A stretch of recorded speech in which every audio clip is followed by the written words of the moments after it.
চারটের সময় আমি ঘুমাইছি, আমি 4টের সময় হাওজা কাটলাম, এরপর আমি আবার ফজরে উঠতে নামাজ পড়ছি।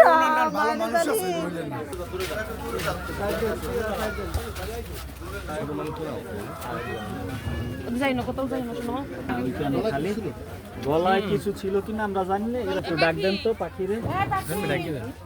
10টা 10:30টায় খোঁজাখুঁজি করে এই খোঁজাখুঁজি ওটাই মনে হয়তো কেউ বাসায় গেছে, একটু পান টান খাইতে এই পর্যন্ত। সকালে আমি উঠিয়া ফজর নামাজ পড়িয়া আমরা বাইরে এসি, বাইরে ইয়া বাসার দিক ঢুকমিয়ার মধ্যে শুনি এই জায়গা ওই কেটা যেন উজু বানাইতে, সে আই দেখেছে এই জায়গা, এই মানুষজন এই দল এই আইয়ে দেখে যে হয় ওই জায়গা।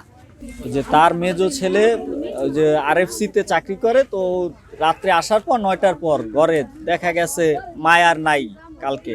তো এই পর খোঁজাখুঁজি শুরু করছে। এই পর আমাগো বাসাও তো এই পাশেই, আমরাও রাত্র 2টা পর্যন্ত খোঁজাখুঁজি করছি। এমন কোনো জায়গা নাই যে নদীর পারে একেবারে ওদিকে পৌরসভার খেয়াঘাট আর এদিকে একেবারে ওই যে সিটি রিভার ভিউ পার্ক পর্যন্ত যে খুঁজি যে নদীতে পড়লে যে হয়তো বা বাইশে উঠবে বা দেখা যাইবে, কিন্তু রাত্রে এরকমের কোনো দেখা মেলে না। এবং রাত্রে আমরা এলাকার যত লোকজন ছিলাম, এই যে গাডলায় পাওয়া গেছে, এই গাডলায় মনে হয় সবাই একবার হইলেও গেছে, কেউ 10 বার 20 বার 50 বারও গেছে, যাইয়া খোঁজে যে ওই জায়গা পড়ছে নাকি, যে দেখা গেছে মহিলা পরহেজগার যে উজু টুজু করতে যাইতে পারে।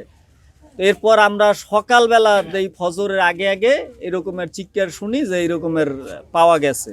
যারা এটা পরিকল্পিতভাবে হত্যা করা হয়েছে আমরা নিশ্চিত, না হইলে এই রকমের মানে তার যে নাক দিয়ে সাধারণ মৃত্যু হয় না, তার নাক দিয়ে রক্ত পড়ে এবং ওই যে নাকের তা গলার তা নাই। এই জন্যই আমাদের সন্দেহ হয় যে এলাকাবাসী সবারই সন্দেহ হয় যে এটা পরিকল্পিতভাবে হত্যা করা হয়েছে এবং লাশ পরে ওই জায়গায় ফজরের আগে ফালাই থুইছে।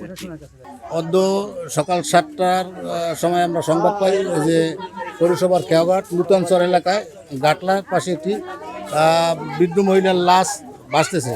তাৎক্ষণিকভাবে আমরা খবর পেয়ে ঘটনাস্থলে আসি এবং ওই মহিলার লাশ পাই। মহিলার নাম নীলুফার ইয়াসমিন, বয়স 62, স্বামীর নাম মৃত্যু শুক্কুর আলী হাওলাদার, নূতনচর 8 নম্বর ওয়ার্ড, হোল্ডিং নম্বর 51।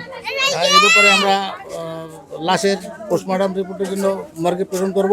আইনগত ব্যবস্থা প্রক্রিয়াধীন আছে। এই জায়গা একটা বন্ধ মানুষ বসাতে হয় মাইপ।